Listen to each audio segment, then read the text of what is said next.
Hello. Hi, everybody. I am excited for today. As I'm waiting on my guest, we have Teresa today. Sorry, I'm a little. Um, I'm gonna breathe first. I was rushing, trying to be on time, so I apologize that I'm starting off a little frazzled, but here we are, another Thursday. And this is second to the last episode we're gonna have before we take a little break and a breather and figure out where to go next with this. But I'm so excited and thank you again for being here. Um, I am extremely happy that two people decided to join us today to share their story. One of them might be running a little late, so she might. I hope she makes it, but she is stuck doing something very important about her wedding, so we can't argue with that. But I am excited for everybody who's going to be here today. And those of you who watch after, I really, really appreciate you all because these are difficult conversations we're having here, and it's something that you don't see happen in our normal settings. It's uncomfortable, it is personal, it's vulnerable. So for everybody who takes the time to watch this, we've seen on average 190 some views each, and we've had a few that way over in the 200s, and we've had a few. I think the list was 193 views. So we are having these discussions, and I don't take that for granted. So I know people will be joining slowly, and sometimes, like I say every time, most of you watch this after the recording, but that doesn't stop us from going on and starting anyway, with or without the live views in the moment. So, like I already start off, I'm gonna wait for a few more people before we do the breathing, but I do want to start off with gratitude. Again, my gratitude to each and every one of you who show up weekly, and those of you who watch this daily and share with others and continue to engage in this conversation that's really difficult to have. So for all of you who are here, who continuously come week after week, I'm so thankful for doing the work that you're doing on yourselves and your communities. My next gratitude is to Eric, who provided all these delights, and yeah, it feels legit. So Eric, every time, this couldn't be done without you. And Agape, who makes the nice posters that I can easily share, and all of you who share each day, thank you for doing that. And I have a special gratitude today. I get this cup. I don't know if you can see it with this light. Anyway, there is like some gold within. And the person who sent this to me didn't even know that I had used this analogy when I shared my story on the TED stage. So for those of you who don't know what that story is, the kintsugi, which is 15th century pottery art in the Japanese culture, where when a jar or something of clay would break, they sit with it for a while. This little detail I didn't know, that when it breaks, they don't throw it away.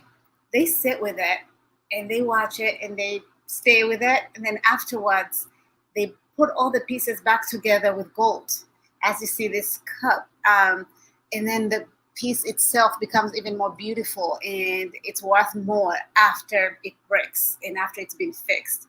And that is such a beautiful analogy when it comes to mental health, where stigma says that that person is broken, something is wrong with that person, or any life experience really that is stigmatized.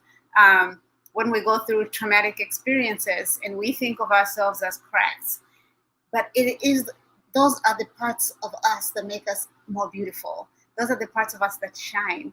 And so anytime you sit with that pain and let it work through you, you learn the lessons, you heal, you become like that gold. And then you're able to do that for others. So a big gratitude to Joe, who sent me this beautiful cup in the mail this week that made my week. Thank you. And thank you for all the friends and the support and all the encouragement I keep receiving about doing this, because it is not easy some weeks. And other days I wonder, well, what am I doing? What's happening? So I thank you all. All right, so those are my gratitudes. And so I will start with the breathing. And if Teresa, if you're here, Terese, that is the link that is in our comments. Just click on that and it will let you come on live and we can start our conversation. So I know you aren't sure what to do. And if you're not, you can type in there and I can walk you through it. So for you all who are here, we'll just start with grounding ourselves. Just take a moment and feel your feet on the ground. Feel your body in the chair. If you're laying down on the bed, and just feel yourself supported. If you're comfortable, just close your eyes. If not, find one place that you can gaze and take one deep breath. Put your hands on your stomach if that helps, so you can feel that breath coming in from your diaphragm. You don't want to breathe from up here, from down here. So you can feel your belly rise at your in-breath, and you'll feel it fall at your out-breath. Let's do a couple more of those. Just breathe in with me. Pause and breathe out. And one last one. Just bring your attention to your body and where you are in space. Breathe in. Hold. Breathe out. And just keep that in your awareness. So when you feel yourself getting uncomfortable with the conversation, when you feel yourself just wanting to avoid the conversation or whatever feelings that are coming up, keep that awareness of the breath and keep coming back to that throughout this conversation. So thank you all. Welcome everybody who's here. And as you come in, please drop something in the chat room. And I always start off with gratitude. So please feel free to drop in there. What are you grateful for this week?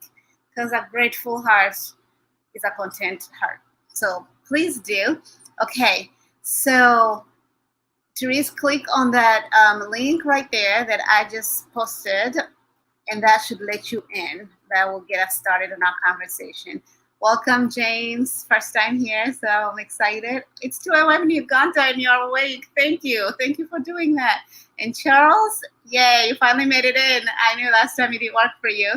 So I'm excited for this conversation. So for those of you who are new at Baton Talk, you're probably wondering, what is this? Why do I keep seeing all these flyers about it? What made me want to start having these conversations were the idea that the baton, we're using that analogy in a relay where somebody's running with a baton and they hand it over to the next person and that person takes off running too. And then the other person hands it over and it continues, right?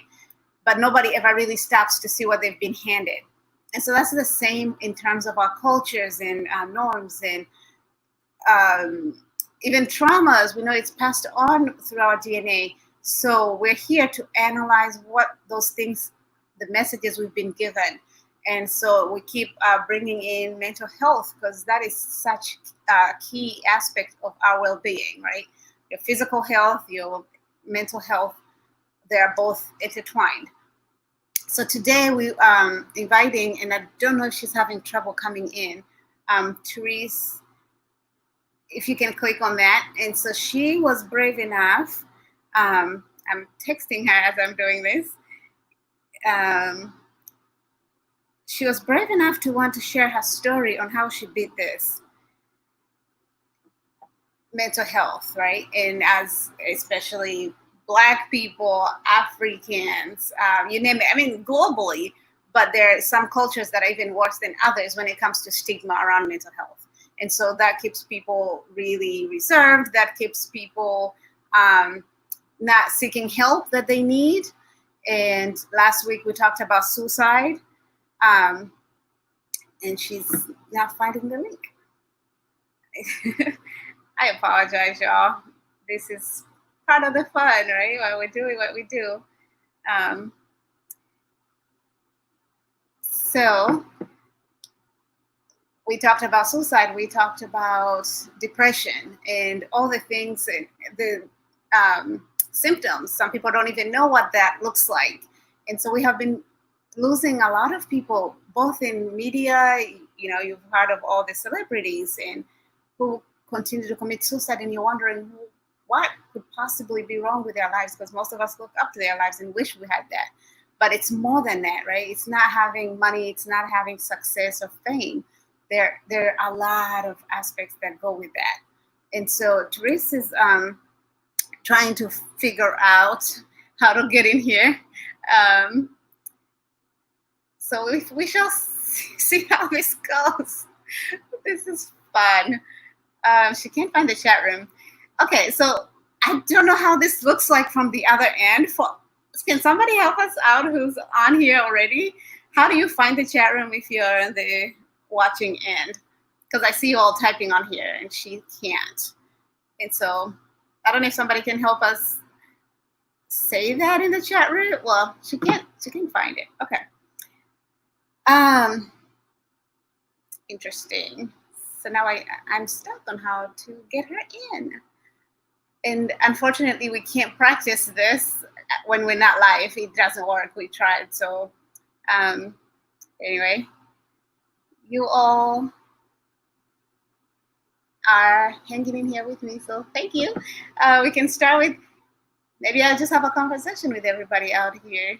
Can you tell me what you're all grateful for as we wait for our guests to figure this out in the chat room? And then I'll continue talking a little bit about depression and suicide as she finds her way in. In next week, I'll give you a little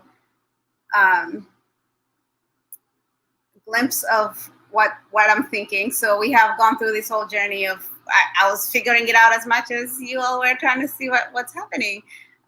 So last week we talked about depression, we talked about suicide. This week we have some people who are going to walk us through their journey of seeking help, or initially not knowing how or what it was even happening, and succeeding.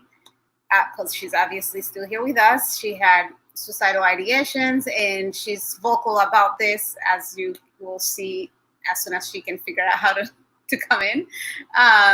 The next week, I'll have another therapist on here with me to give us more skills and build more onto the mental health conversation. And so I'm gonna have y'all just hang in there with me as I help her get on here. This is the fun of virtual life that we are all trying to struggle with. Okay. And then I don't know how, if she's not able to, oh, yay, there she is. We worked it out. Okay, thank you all for that we're all trying to struggle with. Listen, I have been here since 7:01. If she's not able to, I know. Okay. We worked it out. Okay. Hold on, let me make sure. Can you hear me, Tabitha? I hear you well. Listen, thank you so very much. I have been trying to get on since 7:01, but I was trying to use my tablet and not the laptop, so I had to hurry up and get online. Thank you so much. I don't help either, because I don't know how it looks like on the other side. I'm gonna have to try this on the other end, because you were texting me at 6:50, so I knew you were ready. Yes. So for your guests, tell them to try to use a laptop and not a tablet or their phone, because they might have difficulties. Because I couldn't find the chat room. I could see you, I could hear you, I heard the whole entire thing, but just trying to get on was a task for me. Oh my goodness. All right. Well, I'm glad you're here. That's what matters. We made it, and everybody who's hanging in there with us. So yay! I already did the whole spiel and the intro. So I will now hand it over to you. Tell us a little bit about yourself. Okay, so for starters, my name is Coach Terese Teasley, and I am from the city of Pontiac, born and raised. And growing up for me, my life was not always that easy. I had a loving mother and a father, but they had their own challenges as well. And so someone came into the house and they violated me at an early age. I was only 4 years old, and so I lost my voice. And so for so long, I never told my story. I never walked in my truth. I was always trying to help others, be strong for others. And then I created a wall. And so when I hit 25, that's when I hit rock bottom. far as me being like mentally, spiritually, emotionally, and everything. I just had enough. I was at my lowest. I had lost my cousin, and it just all just came down. And so it felt like I was about to leave this world. I wanted to kill myself. I did not feel like I was pretty. I was insecure. I did not have a voice. I just didn't know who I was. But it wasn't until I hit like my early 30s is when I really started walking in my purpose. I really started discovering who I was. But I sought after God. I didn't seek like professional help because I was afraid, because we never talked about certain things in the household. And so I just thought, if I told my truth, people would look at me funny. They would look at me like I'm just this ugly, miserable person, and I allowed things to happen to me. But for so long, I was just quiet and I just didn't know how to talk. But now I'm telling you, 2018, I lost my father a day before my birthday. And I told her everything that had happened to me in my past. And when I tell you, I had a women's empowerment the day after my daddy died, which was September 8th, 2018. My birthday, I turned 38, 2018, September 8th. And when I tell you, that was like I'm coming out moment for me. And I've been telling my story ever since, because I need people to realize and know and walk in their truth. Because listen, when you walk in your truth, you tell your story, you never know who you are helping to overcome, be healed, and breaking generational curses. So that's who I am. I'm a woman of faith. I'm a woman driven by my purpose. And I am here to tell the world, don't walk in fear.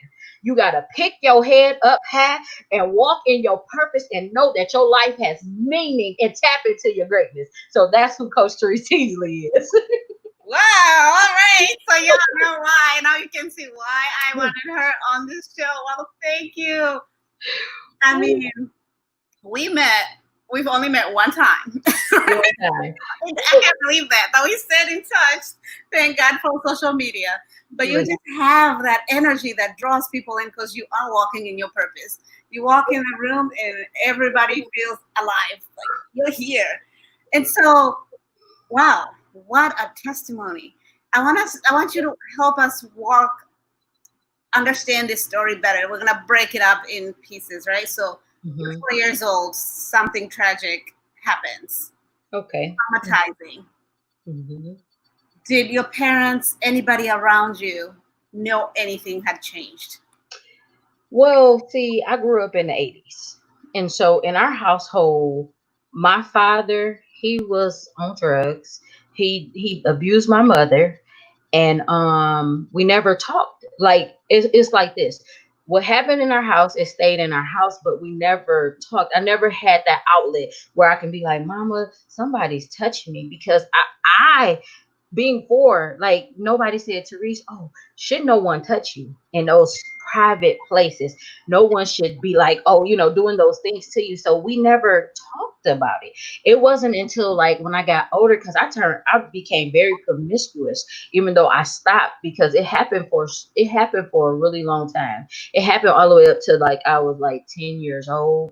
And so those are still things that I have to deal with, because like for me, I'm young, and these people are doing things to me sexually, and I'm like, I'm a child, and I'm like, this is normal, but it really wasn't normal. And so my parents, they didn't really know nothing was going on. They knew I had an attitude problem. They knew something was wrong, but they couldn't figure it out. I was always like, I was short, and so I didn't have this much weight, but I was short, and so I always used to have to fight.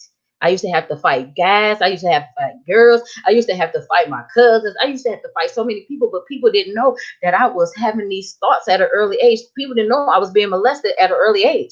They didn't know that I even started doing like I would drink some things like beer. Sometimes I would smoke cigarettes, and I'm only 11 years old. I really took my first alcoholic drink, like was liquor, when I was 14 years old.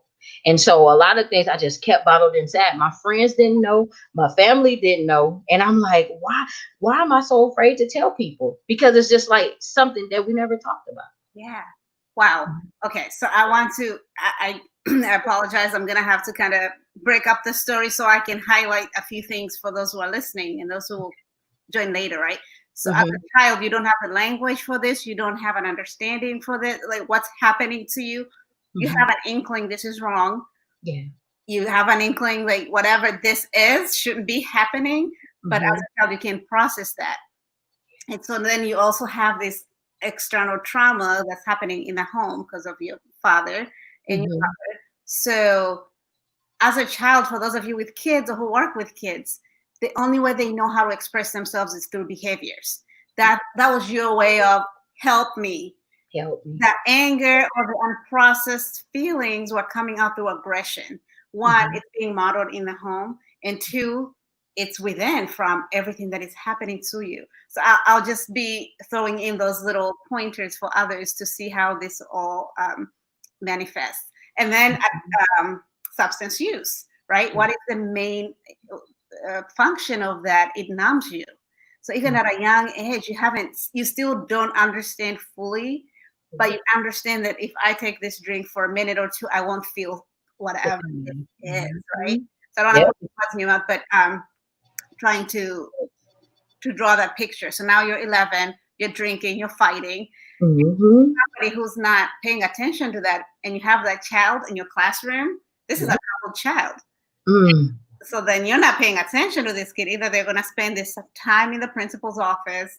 Mhm. Maybe this is a child you don't want to hanging out with your child because they're aggressive or whatever else. The bad apple. Right. But we put labels instead of Label. getting to the root of the problem because it was I had a problem and nobody knew that I had a problem because I didn't talk. And the thing is, I was just thinking as I was telling you, like when my mother and my father were going through what they were going through, like I didn't know who to talk to because if he's doing this to my mother and this is somebody that loves him, like what if I come into play and I start telling them like I'm going through these things, somebody is touching my body, what's gonna happen? So it was just like the fear. And so fear stops us from opening our mouth. Fear stops us from living in our purpose. Fear stops us from being the great person that we were created to be. But once you know and you tap into what's inside of you and you know that what you went through, it wasn't just for you. So the thing is, listen, all of this stuff happened to me at an early age. I became a teacher so I can help the voiceless. Yeah. Like when I seen that troubled child, I didn't call them troubled child. I said they just having misunderstandings. They want somebody to love them. So guess what I did? I loved them. I spoke life to them. I encouraged them because I wanted to be who I needed at that early age. You know what I mean? So it's like this. I took all of my pain, I took all of my hurt, and even though I didn't tell the kids, like, look, I've been hurt, I've been in your shoes, but I would talk to them. So that's how I got into the life coaching, but I didn't understand that I went through this abuse. I didn't talk to my parents because of what happened. But the good thing is, my daddy, he ended up going to the NAA meetings. And so I was able to go through that process with him and I healed with him. But I still didn't tell my story, even though he got up so boldly and was able to tell his story. And when I say he turned his life around, that was just what I needed to turn my life around, even though I waited so long to tell the story. Wow. And that part of fear of what? Because everybody has a different, right? We're all, there is this fear Mhm. going on. For Mhm. you, what was the fear about? The fear was that I would be talked about. The fear was that I would be judged, that I would be like it was my fault. That's what I thought because like I said, when you see somebody beating your mother or doing drugs or just going through all of these things, you don't know what's going through your mind. So at an early age, so many different thoughts was going through my mind and I built walls of protection. So I basically felt like I could only protect me because somebody violated my body. So my mama couldn't save me because she was going through her own thing. So this is what was playing in my mind as a child. I said my sister couldn't help me because she young. My brother couldn't help me. He young. And so it was just like Terese got to protect Terese. So I paid for it in the long run because I had walls that only God could break down. And I can talk about that too because it's like I felt him. I felt him pulling the layers off because I went on a spiritual journey. But that was my experience. Right, right. Wow. Mhm. So there it is, right? So there's this fear. There's Mm-hmm. helplessness, sense of helplessness. Nobody Mm-hmm. can come to your rescue. And so Yeah. the only way you knew how is to put these walls, right? Put up these walls. Oh yeah, we all have those. Like Mm-hmm. I'm still taking blocks off, but still right. Take And the walk. so, and for you, so you go through this. Now you're 11. You put Mm-hmm. your walls, right? You're tough. Nobody can touch you. Yeah. But we know you're really deep down, even if you're putting on this facade, deep down, you want just that one person to love you, to hug you, to protect you. Yes. That's the need. But how we show it is different because we have to protect ourselves due to this Mm-hmm. helplessness. So now you are, now we get into your teenage years. Mm-hmm. What happens? How does that trauma manifest? Teenage So, 20s. so I put up the walls when I was young. So then I did the weight gain. So I Mm. did the weight gain for my whole teenage to adult lifehood. So basically, what that means, nobody is going to love me if I'm overweight. Nobody is going to want to be there for me if I'm overweight. I will have to learn to live and love myself. But I don't want people to look at me because my outer appearance. So that's why I put on the weight. So I put on the weight, I put on the baggage, I put on the hurt, I put on everything during the teenage. I'm telling you, when I say it was like I was to myself, because I just, it was like I hung out with 6 different girls and they didn't even know that I struggled with this. They didn't even know I dealt with what I dealt with because I was always to myself. But I was very top heavy. So it was like the guys still were attracted to me. But it was just like, even though I dealt with this because I had low insecurities, I had low self esteem, I had just everything because I was young and I was just like, if I'm big, ain't nobody gonna love me. But I was top heavy, so they still love me, but they was loving me for the wrong reason. They didn't love me because I love myself because I didn't have self love. And was the weight gain an intentional for you at the time? You knew that I'm doing this so that nobody will ever be attracted to me, right? And no one would ever hurt me. Right. So I was comfortable. So I ate bad foods. I made the wrong decisions, but I was not, sexually active at that time. So it was just more weight gain. And I knew if I put it on, so I thought I would not be attractive to anyone Yeah. in the teenage years. Hmm. And in that way of thinking at that age, that's another wall you're putting on, right? Hmm. Almost literally and figuratively. If I put on this weight, y'all gonna stay away from me and I'll be safe. Yep. And that's what I thought. So that's what I thought. And I was comfortable with that. Yeah. But it still hurt me because I had low self esteem. I didn't love myself, and I didn't want to be bothered with nobody, not even myself. I didn't even like myself, Mm. and I allowed things to happen to me because I didn't love myself. I let people talk about me. I let people use me up. I let people just think they can have their way, but in all actuality, they couldn't, but they did because I allowed it. Wow. You're dropping a lot of wisdom. I feel like everything you say is an episode on its own, right? Yeah, and it is. So, in how you feel about yourself, right? And that will get us all into boundaries and all of that. Hmm. You let people treat you the way you treat yourself, right? Hmm. In that Yeah. moment, you don't feel like you deserve better, so you let anybody and everybody do and say whatever they want to say Hmm. to Yeah. protect yourself and do all of that. So Yeah. that's how that manifested for you in your teen years. Hmm. Physical, Mhm. your physical body, what Mhm. And the you mental, and and it was the mental because emotional. I didn't love myself. I felt ugly. I didn't feel pretty. People told me I was pretty, but I didn't feel pretty. I felt like I was ugly. I felt like I was useless. I felt like I didn't even belong here. But I didn't have I wasn't depressed. It was just me just being to myself and trying to figure it out with all this hurt and baggage that I had from my early years. Right. Hmm. So what I think was doing our self-esteem discussion here, talking about our core beliefs. It doesn't matter what anybody else tells you; it's what you believe to be true for you. Wow. Okay, so Mhm. then we're gonna move into your. Go ahead. Wait, you're gonna say something. Before you go, so that's, I told you I started drinking hard liquor when I was 14. Yeah. So I would drink and I would smoke marijuana to Mm. aid the pain. So it was weight gain, smoking marijuana, and drinking to aid the pain. And the eating, Yeah. Huh? and you said eating the junk food on purpose to do the weight gain. Mhm. So Yep. all those are behaviors we engage in to numb our pain when we're not willing to look at it, when we're Mhm. not willing to go there and face it, right? So bless Right. you. Thank you. Thank you. Oh wow, wow. All right, and then so now move us along. Those are your teen years. So now you're drinking and smoking at a young age. How Mhm. was your school life and friends, relationships at that moment?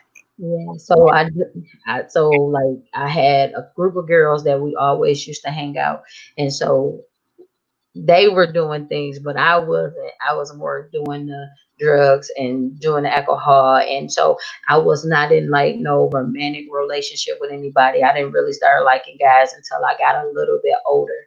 And that wasn't until I was like 18 years old after I graduated from high school. So it was like my relationships with my friends, my girlfriends, like we were really cool. We hung out and we took away they took my mind off a lot of things that I had experienced because they had things. And so I was like that motherly figure.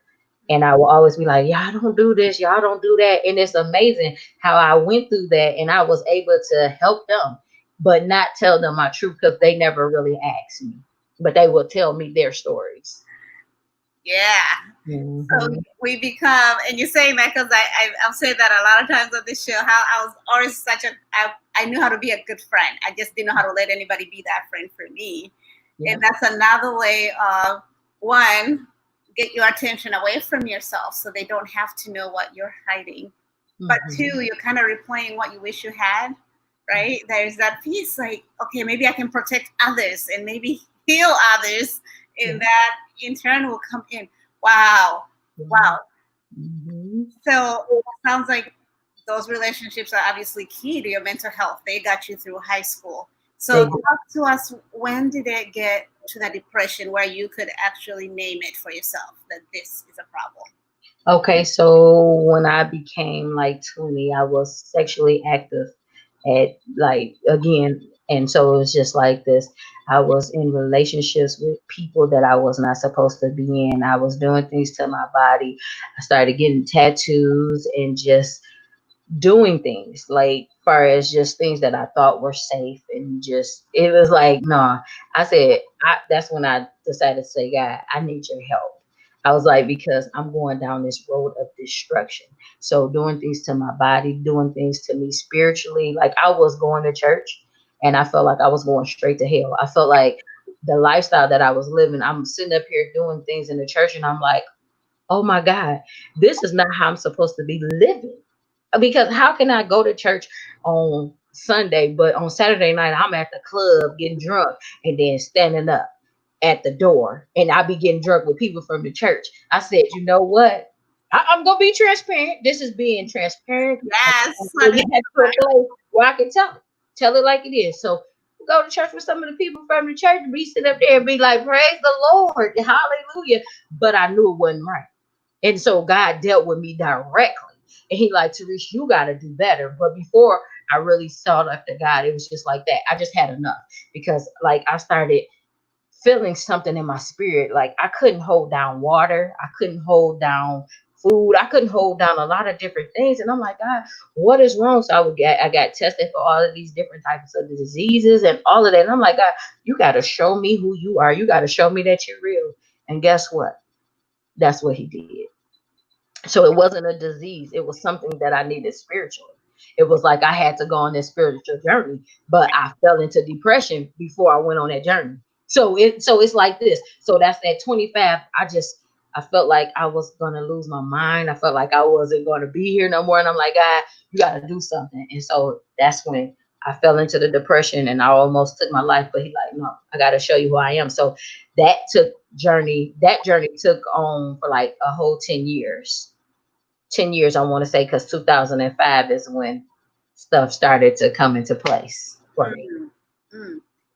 And Well, what? no, 2005 is the depression. I'm sorry, 2005, and then 2010 is when everything else started to unveil spiritually Wow.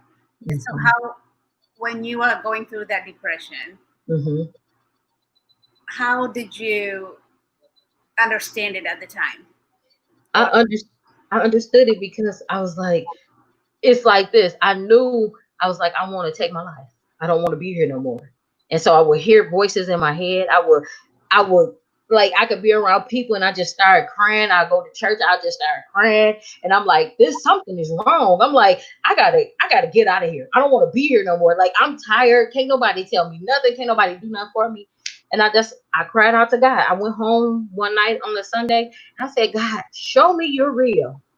And so that's when I knew I was depressed because if I cried out to God, I said I know I'm depressed because I'm like it's just something inside of me said, girl, you need some help. mm, Something is wrong. If you're talking about killing yourself, if you're having all these bad thoughts, having these bad dreams, and doing this bad stuff, something it was like something inside of me like get help. And I'm like, God, you gotta show me you real. did you tell anybody when you were thinking those thoughts? Or No, mm, nope. Now, it's weird because, like I said, when I was younger, I had to protect myself. So now here it is. I'm 25. I feel like I'm still protecting myself. I was still protecting myself because I never told nobody my secrets. And I wish I would have got counseling when I was younger, but I didn't. And even when I got older and I had insurance and everything like that, I could have got the counseling, but I just didn't know how to do it. yeah, there it is. So there we go. I didn't know how to go get help. I didn't know how to ask for help. So I knew what I was raised up on, and that was God. That was church. That was really being spiritually grounded. So that's how I was able to do what I needed to because I knew who God was, but I was seeking more of Him and a real relationship with Him for myself. Mm, wow. So yes, that I love, love, love that point you just made. You didn't know how. We never talk about getting help. Even those who do get therapy, nobody ever tells anyone. Even when you do, everybody keeps it under wraps, right? Mhm. And then we end up suffering by ourselves. So that was what 30 some years of pain Yeah. by yourself. By myself because people could see when I was sad, people could see when I was going through things, but they never just said, Terese, what's wrong? Terese, do you need help? Because I could mask it. Like I could do a lot because first of all, I'm a Virgo, and Virgos like we just have special abilities, and I'm gonna be honest. We that strong friend, we that strong person, like we strong will and we stubborn. So people would not know we hurting because we so strong. Ah, so So that's what it was. if Hmm. somebody had asked, or if you can put yourself back at that time, what do you think? What would you have wanted your friends or someone who loved you, cared about you? What could they have done that would have made a difference for you at the time? Just some of those who are listening and have somebody that they think they're going through stuff. What could have helped? If you would have just asked me what was wrong with me, ask your strong friend what's wrong. Why are you hurting? Why are you going through this pain? Why are you going through the same cycles? Why are you in these relationships that don't mean you Mm, good? Just talk to me. ask. Ask. All Because you they're have able to to talk. Mm-hmm. And that's what we talked about last week. We were talking about suicide, and some people don't know how to have these conversations. And the only thing that person needs is for someone to ask the question. Just come out with it. Yeah. Would you have revealed that you're having suicidal thoughts if somebody asked you? I would have. I would have only because I knew I was having them. And so I needed somebody to talk to. I needed somebody to cry to. I needed somebody to just say, listen, put everything on the table like I've been going through this all of my life. And I just need somebody to listen and help. Help. But it wasn't to the point where I felt like I needed to go to a mental institution. It was more just like I had thoughts because it was death around me. It was just so much. And like I said, the alcohol And the marijuana, it actually aided a lot of the pain, but that's why I knew I needed more, because I was like, I don't want to destroy my body by putting these things in my body. That's not what I want to do no more. I don't want to hurt myself. Wow. Hmm. So I hope you all heard that. Ask your friends, talk about these things. You're Hmm. not helping by pretending you don't see it. You're not helping by continuing the silence. And that's the baton we need to drop. We need to stop the silence, y'all. Wow. Hmm. Yeah. So everybody goes on a different journey, right? There is not one way to get through trauma. There is not one way that is 100% stamped of how you can heal. Some people Hmm. do the spiritual piece in addition to therapy, in addition to whatever. There's so many healing modalities, and every survivor has a different story on how they got through. Or that one thing that made everything click, that made Hmm. them then pursue more healing. So it sounds like for you was that spiritual journey. Walk us. What was that one first aha moment? You were starting to get there, and I interrupted. That one first aha moment for me is when, because I was about to mention it, but I had thought it was when it 2005, but it wasn't until 2012.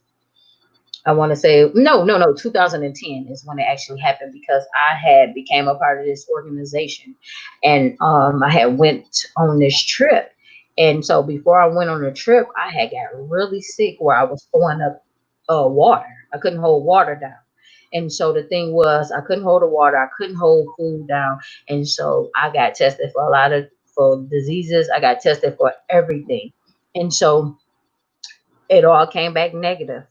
But then something in me spiritually quickened.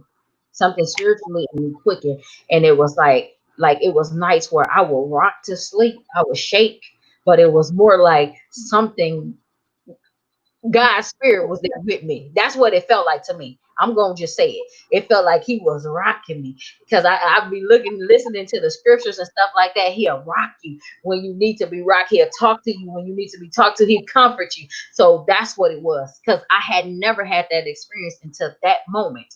Because like I said, I wanted to know who He was. So He really showed out in 2005. I mean, 2005 is when it began, but 2010 is when it came into fruition, when I was able to understand it, Mm, because I sought after it.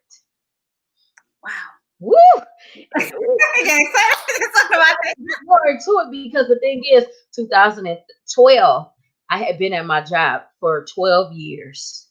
Well, actually, 13 years. I had been at my job for 13 years, and something in me was like, pack your stuff up. And I was like, what? What is this? What? Why am I packing up my bags and everything in December? And then I had ended up going to this church. And so that's when everything spiritually began for me, like the rest of the way. So the rest of the journey for me, it happened right there. So I rededicated my life. Wow. And then when I tell you, from that moment, I started to love myself unconditionally. I started to believe in who I was. It was like this new sense of peace, this new sense of hope, change, joy, this new everything that I have been looking for. God showed Himself. God came down and just He did something in me. And so from that moment, when I tell you I hit the ground running, but I had lost my job 2013. My daddy lost his job and he had got sick. My mother lost her job and my brother lost his job and he had a sickness too. But when I tell you, God prepared me before the storm. And so when He did that, I already knew some things was going to take place. So that's why I was like, I'm so glad I did not take my life, because if I would have took my life in that early stage, I would not be here today. But 2013 was the best year, even though we lost so much. But that's when I really got into the word. I got into the word. I started learning who I was even more. I started looking in Matthew, how God provides for the lilies, how God provides for you, how He provides for me. And I was like, okay, God, I needed this. So I had to go on this journey. I needed it. Wow. So who are you now? This newfound Teresa, and how do you see yourself now in your new walk? I see myself whole. I see myself free. I see myself changed. I see myself beautiful. I see myself on this journey called life, but I'm embracing every turn, every obstacle. And anytime a challenge comes, I walk full fledged in it because of the simple fact I knew God brought me out of darkness into his marvelous light. And who the son set free is free indeed. So I am his daughter. So guess what? I am free because God, he chose me. Listen, I'm Coach Terese Teasley. I'm driven by my purpose, and I got a new song. And I just want to tell everybody else, don't walk in fear. Don't be afraid of who you are, even though we go through trials and tribulations. But guess what? God can change anything and anybody, and he can use you and he can use me. So Okay. that's who I am. We're having a sermon today. Listen, ooh, if you only knew, because when I'm telling you, growing up, my life was not good. Like I didn't love me. I didn't love me, but I love me. So that's why I'm always encouraging self identity, like inner healing, because we need it. And I do it from the spiritual aspect because that was the journey that I was on. And Yeah. if I would not have experienced what I did, I don't believe I would be the Therese that I am. So I want y'all to know, like, for everybody that views this, pay attention to your children. Just look at their attitudes, look at how they change, listen to what they say, even if they don't even say it verbally. Pay attention to their attitude, pay attention to their walk, just their decisions that they make in life, because you just never know how you can help them and heal them.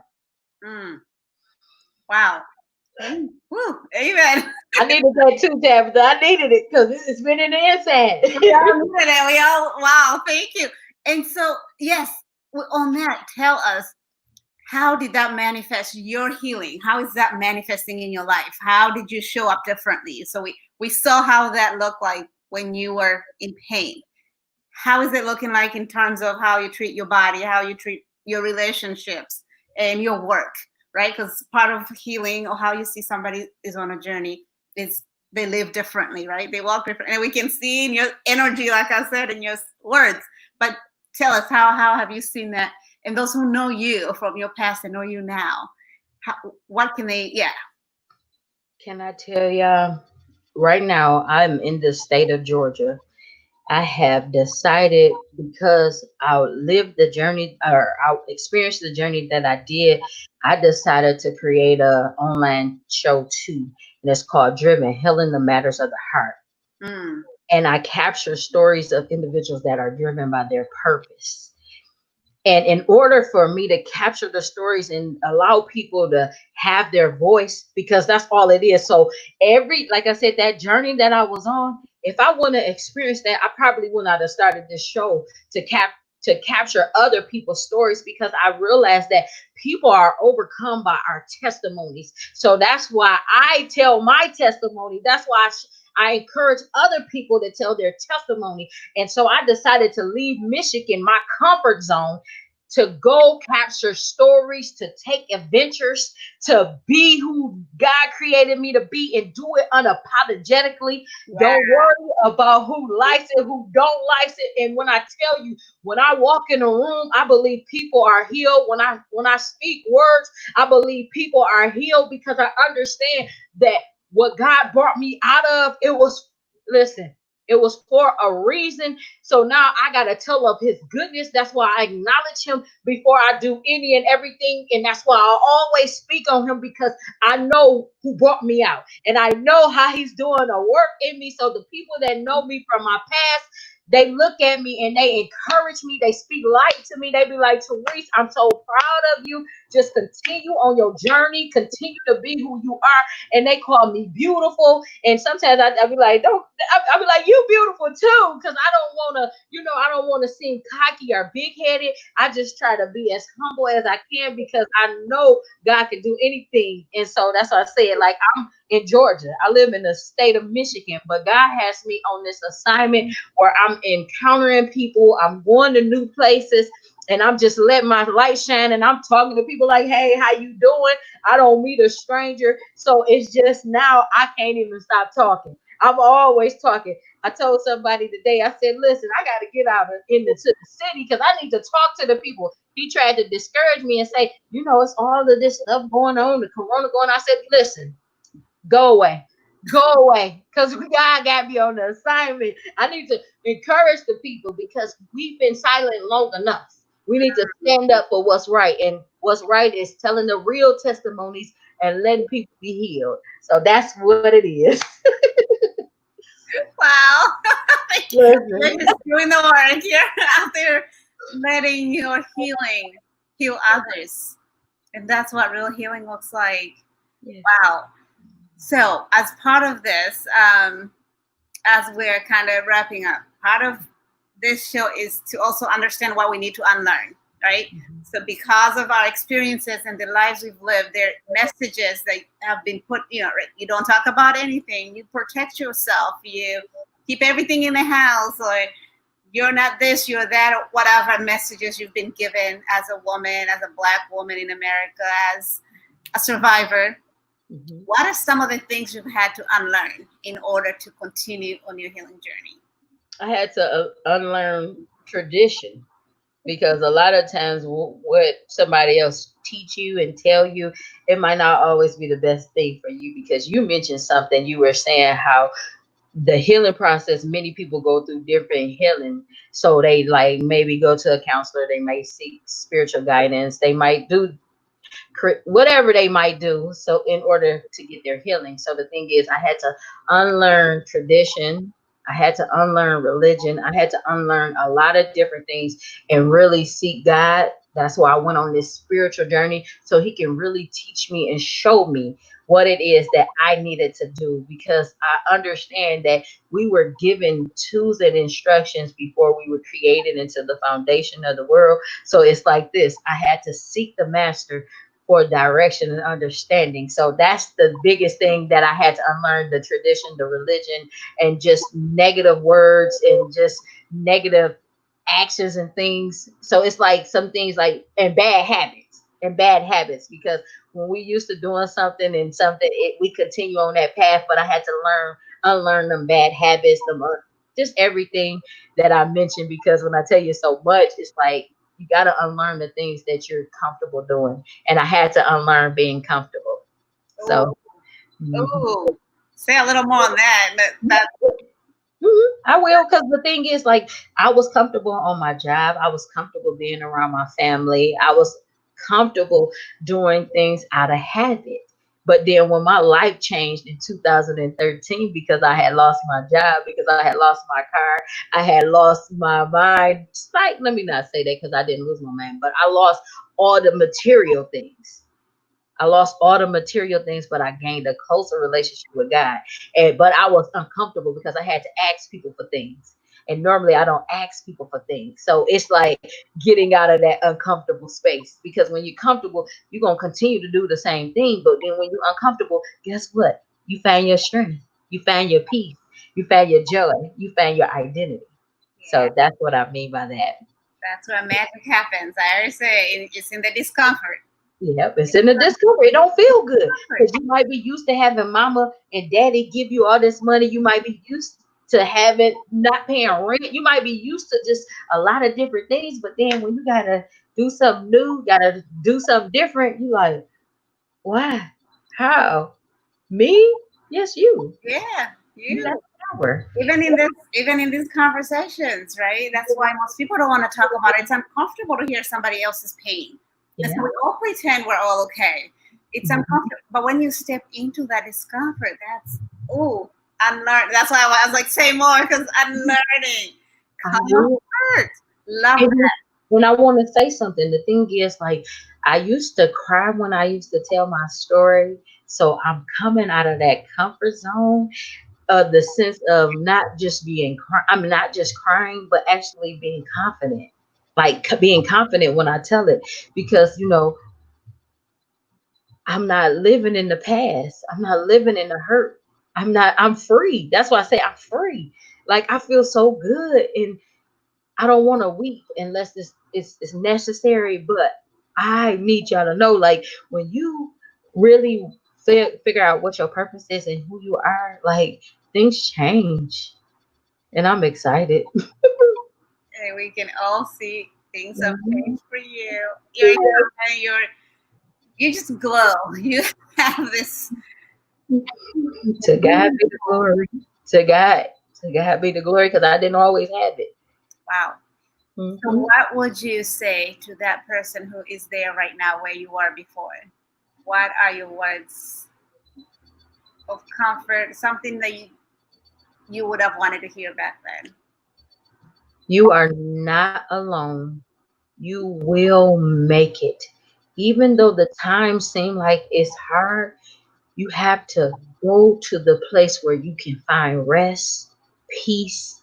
And I will tell you, it's something that we can't see, but it's something that we can feel. It's an experience. You got to have an intimate relationship with the maker, the creator. And that's all I can tell you, because when that happens, like, you got to find that quiet time. You got to find that quiet time so you can hear, so you can have that true intimate moment with him, and he can reveal who you are. So that way you won't be afraid. That way you won't feel alone. That way you can find that comfort that you need. And I'm telling you, love is when you love yourself unconditionally, when you learn how to truly love yourself and don't look to others for validation, Hmm. you're gonna be a powerful force to reckon with. Yes. Woo! Woo! Good. Good. Okay. And then lastly, just tell us, well, two things. First, I want you decide which order, either how people can find you, social media, and the work you do, driven by purpose, and then your last parting words of wisdom, however you want to do that. Okay, so you can find me on Facebook, Instagram, and Twitter at Driven by Purpose, but Purpose has a three instead of an E. So Driven by PURPOS 3. So Driven by Purpose. I'm on all the social media platforms, or if you want to like my follow me on my personal page, is Terese Anointed Teasley. And then also, I'm here on YouTube, but I don't be on here a lot. But Coach Teresa Teasley, you can find me on YouTube as well. And so the last thing that I would like to tell everybody: continue to tap into your greatness. Don't let anyone try to control you, tell you you are nothing, because guess what? You are everything. You just got to tap into your greatness to discover who you are. I'm Coach Teresa Teasley, and thank you for having me.